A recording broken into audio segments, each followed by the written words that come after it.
안녕하세요. 2년을 채우지 못하고 결혼 생활을 끝내야 했던 20대 주부입니다. 이혼 사유는 시어머니의 만행 때문이었습니다. 남편과는 지인의 소개로 만나 1년 정도의 연애 끝에 결혼했습니다. 남편은 혼자이신 시어머니와 2살 많은 신우와 함께 살고 있었어요. 신우는 진작에 결혼해서 타지에서 살고 있었고, 시어머니는 저희 집에서 차로 30분 정도 걸리는 곳에서 작은 식당을 하고 계셨습니다. 저와 남편은 결혼하고 얼마 지나지 않아 아이를 갖게 되었습니다. 그런데 임신 10주차에 찾은 병원에서 유산기가 있다며 의사 선생님께서 몸조심하라고 하시더군요. 그래서 다니던 회사도 그만두고 집에서 몸조리를 해야만 했어요.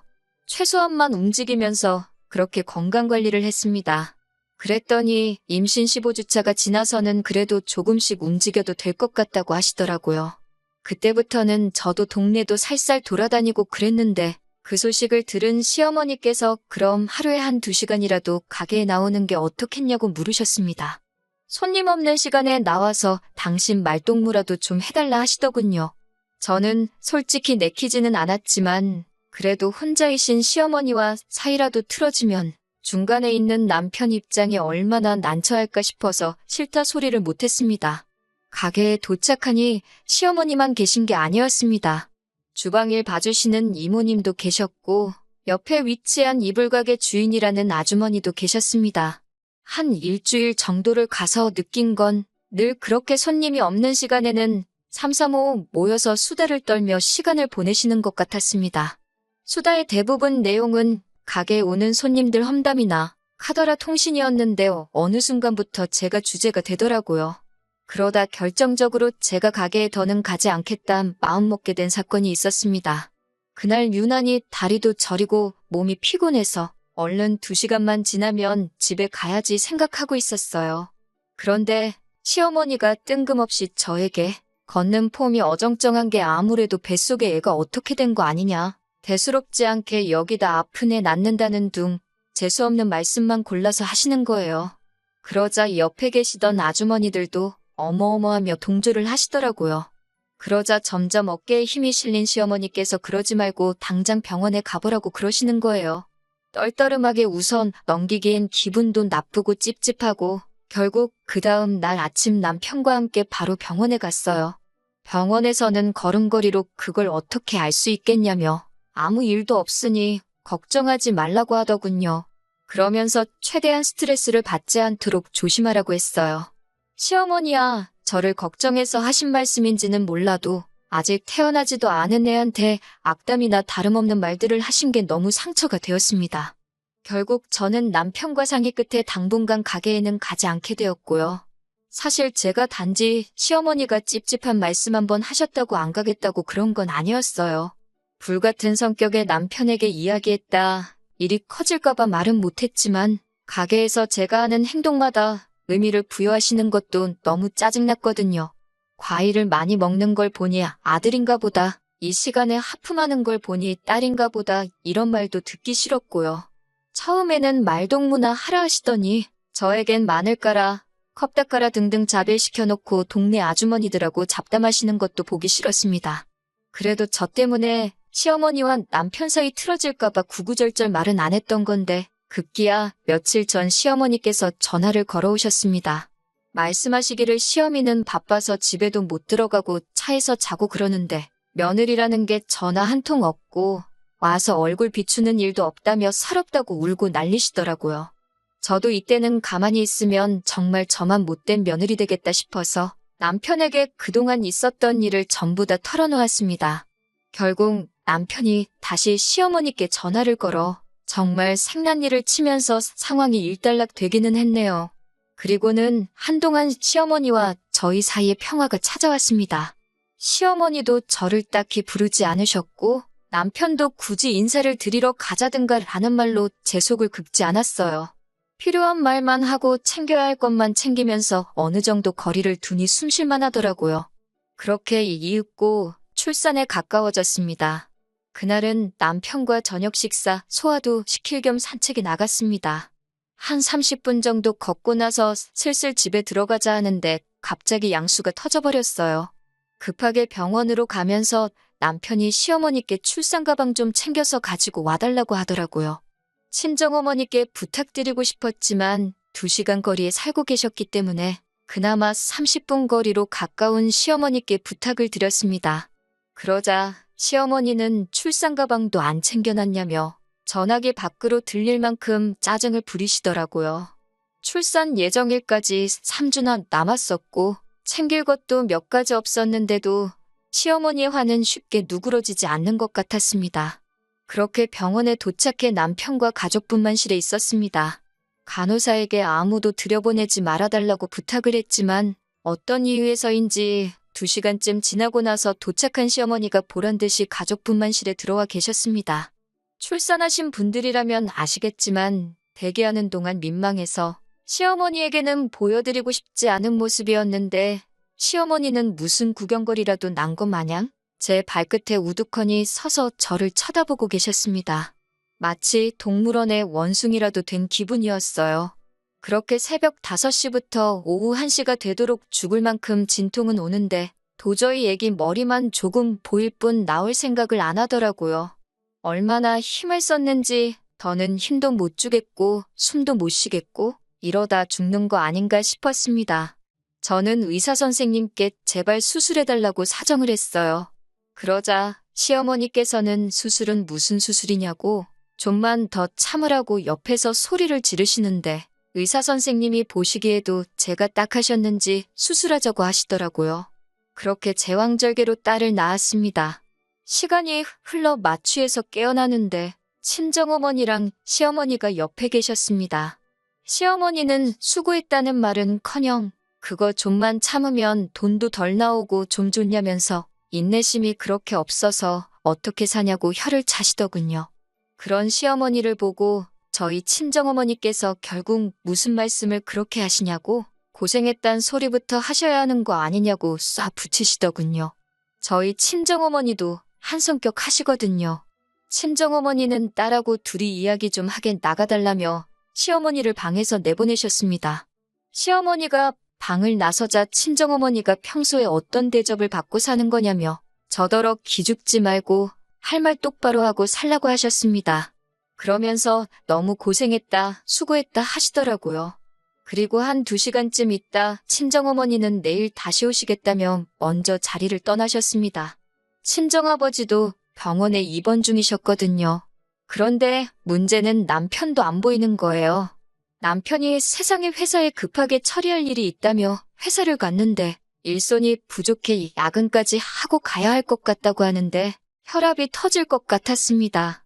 산모 패드도 갈아야 하는데라고 말하자 시어머니께 부탁하라고 하더군요. 같은 여자끼린데 뭐 어떠냐면서요.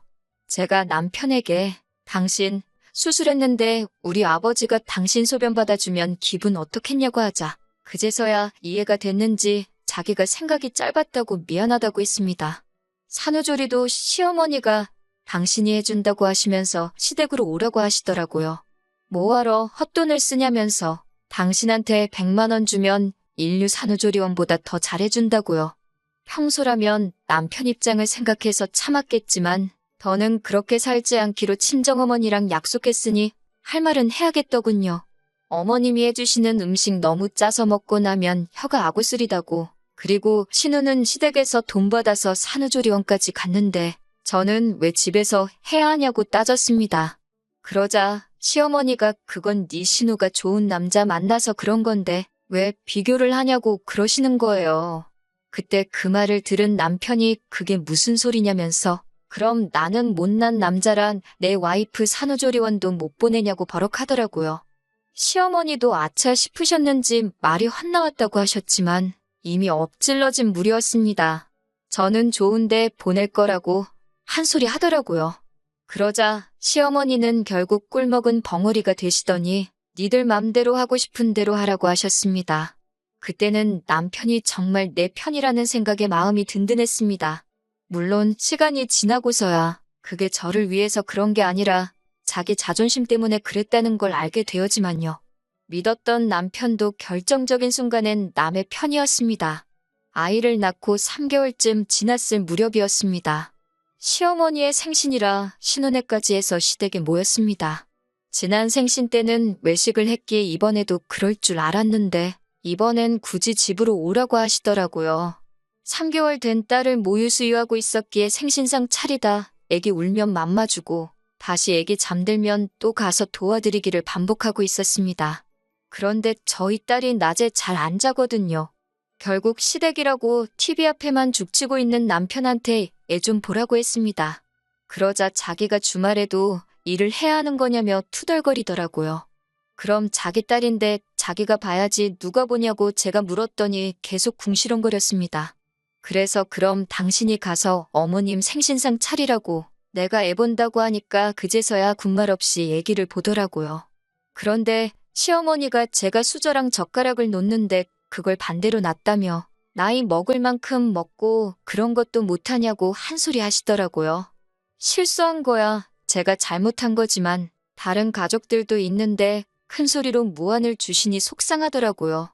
그런데 그런 저를 시어머니는 계속해서 궁지로 몰아넣듯 이런 기본적인 것도 못하니까 우리 아들이 말라간다면서 애는 제대로 키우겠냐고 또 한마디 하시더라고요. 있는 대로 마음이 상한 상태로 밥을 먹으니 식사가 코로 넘어가는지 입으로 넘어가는지 알 수가 없었어요. 얼른 먹고 치우고 집에 가자라는 생각으로 꾹꾹 눌러 참고 있었습니다. 밥을 다 먹고 온 식구들이 TV 앞으로 이동을 하더라고요. 저도 가려고 하니까 과일 좀 가져오라고 하시기에 포도 몇 송이를 씻었습니다. 거실 티테이블에 올려놓고 엉덩이 좀 붙이려고 하는데 시어머니가 가서 설거지부터 하라고 하시더군요. 신우랑 남편은 들은 척도 안 하고 있고 설움이 복받쳐 올라왔습니다. 그래도 시어머니 생신인데 큰소리 내기 싫어서 참으려고 했는데 갑자기 딸이 울더라고요. 그러자 시어머니가 저희 딸을 보면서 효녀났네 그러시는 거예요. 지 엄마 일할까봐 울어제낀다면서요. 그 소리를 듣는데 정말 뚜껑이 열리는 기분이었습니다. 제가 그런 줄도 모르고 시어머니는 저더러 좋겠다며 네 딸 덕에 당신 딸인 신우만 죽어나게 생겼다고 그러시는 거예요. 저도 더는 참을 수가 없어서 제가 집에 와서 놀았냐고 밥 먹을 때도 제일 늦게 앉고 지금도 제일 오랫동안 서서 일하고 있는데 왜 말씀을 그렇게 하시냐고 따졌습니다. 그러자 시어머니가 저더러 버르장머리 없이 대든다며 눈에 뵈는 게 없냐고 그러시더군요. 제가 틀린 말 한 거냐고 되묻자 남편이 저더러 미쳤냐며 지금 어디라고 대드냐고 빨리 죄송하다고 하라는 거예요. 저는 그런 남편에게도 돼지 새끼도 아니고 이 집을 가도 저 집을 가도 처먹고 늘어져 있을 줄 밖에 모르냐고 사부쳤습니다. 그러자 시어머니가 이번엔 자기 아들한테 그게 무슨 말버릇이냐며 당장 사과하라고 개거품을 무셨어요. 제가 남편이고 시어머니고 대접받을 행동을 하셔야 대접을 하고 사는데 이건 뭐 개차반이 따로 없다고 그랬습니다. 그러면서 어머님 같은 분도 필요 없고 이런 남편은 더 필요 없으니 둘이서 알콩달콩 재밌게 살라고 했어요. 그러자 시어머니도 신우도 찍소리도 못하고 저만 쳐다보고 있더군요.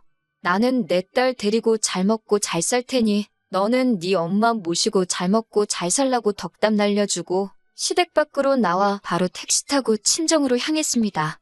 택시를 타고 얼마 지나지 않아 남편에게 미친 듯이 전화가 걸려오더라고요.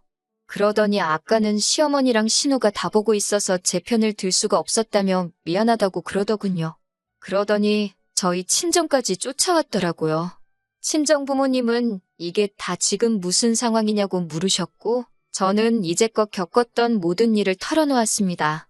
제가 많이 서럽기는 했었는지 하나 이야기하면 또 다른 게 생각나고 엉망진창이었습니다. 남편은 저희 친정 부모님 앞에서 대역죄를 진 죄인 마냥 머리를 숙이고 있었는데 저희 아버지가 머리 들고 똑바로 쳐다보라고 하시더군요.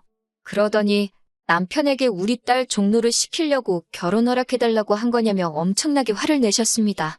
그리고는 이럴 거면 이혼하라고 요즘 같은 시대에 이혼이 흉이나 되냐면서 우리 딸하고 손녀는 내 힘으로도 얼마든지 잘 먹고 잘 살게 할 수 있으니 당장 이혼하라고 했습니다. 그러면서 사돈 연락처도 내놓으라고 하셨고 그 길로 저희 친정어머니께서 시어머니께 전화를 거셨어요. 그리고는 남의 집 귀한 딸한테 막말을 왜 하시냐고 당장 사과 안 하시면 이혼시킬 거라고 하시더라고요. 그러면서 사돈도 딸이 있으면서 어떻게 이제 애 낳은 지 석 달밖에 안 된 애를 생일상 차리라고 부른 것도 부족해 구박을 하시냐고 사부치시더라고요. 그러면서 사돈 생일상을 왜 당신 자식들한테 안 받고 내 딸한테 받으려고 하냐고, 내 딸 크는 동안 1,000원 한 장 쓴 거 있냐고요. 여태 가서 이런 취급받고 살았다는 사실에 더 화가 난다고, 긴 말 않겠다 하시면서 더 이상은 내 딸 그 집에 못 보낸다고 애들 이혼시키겠다라고 하셨습니다. 그제서야 시어머니는 화가 나서 말을 막 한 거지 제가 미워서 그러신 게 아니라며, 앞으로 며느리도 딸처럼 생각하시겠다며 미안하시다고 하셨대요. 하지만 저희 친정어머니는 완강하셨습니다. 사위를 앞에 두고 헤어지라고, 이혼하라고 하셨어요. 남편은 그제서야 정말 손이 발이 되게 빌었지만 저도 이미 진절머리가 난 상태라 그 꼴도 보기 싫더라고요. 저는 내일이라도 당장 이혼 서류 준비해오라고 했습니다. 이혼 서류 안 들고 오면 진짜 소송으로 갈 거라고요. 그리고 이튿날 남편이 퇴근하고 친정으로 와서는 이혼 서류를 내밀면서도 다시 한번 싹싹 빌더라고요. 그렇지만 사람이 바뀌는 게 얼마나 어려운 일인가요? 남편을 보고 있으면 굳게 먹은 이혼에 대한 제 마음이 흔들리더라고요. 하지만 사람이 어디 쉽게 바뀌나요? 남편이 눈물 콧물을 흘리며 앞으론 달라지겠다고 했지만 다시 합치는 한이 있더라도 일단은 헤어지자고 했습니다. 서로 정말 없어선 안 되는 존재들인지 지켜보자고 했어요. 그리고 2년이 지난 지금 저와 남편은 친구처럼 지내고 있습니다. 이혼 당시 남편은 저희가 살던 전세보증금의 대부분을 저에게 가지라고 했습니다. 딸을 태우고 다니려면 차도 필요하지 않겠냐며 차도 저에게 줬고요. 남편은 제 마음을 어떻게든 돌리기 위해서 최선을 다했고 저도 그 점은 잘 알고 있습니다. 남편은 계속해서 합치기를 원하고 있지만 저는 아직 정정하신 시어머니와 다시 한 가족으로 살 자신이 없기에 당분간은 이렇게 지내기로 했습니다. 시어머니는 제 생일이나 명절 때 잘 지내냐고 연락을 한 번씩 해오고 계십니다만 그 이상은 한마디도 안 하시네요. 아무래도 남편의 영향이 큰 거겠지요. 친정 부모님도 지금은 남편에 대한 미움을 많이 거두신 상태지만 다시 합치는 일에 대해서는 회의적이세요. 당분간은 부부보다는 부모로서 살아가려고 합니다. 그렇게 살다 보면 저와 남편의 관계도 시간이 해결해주지 않을까 그런 생각도 드네요.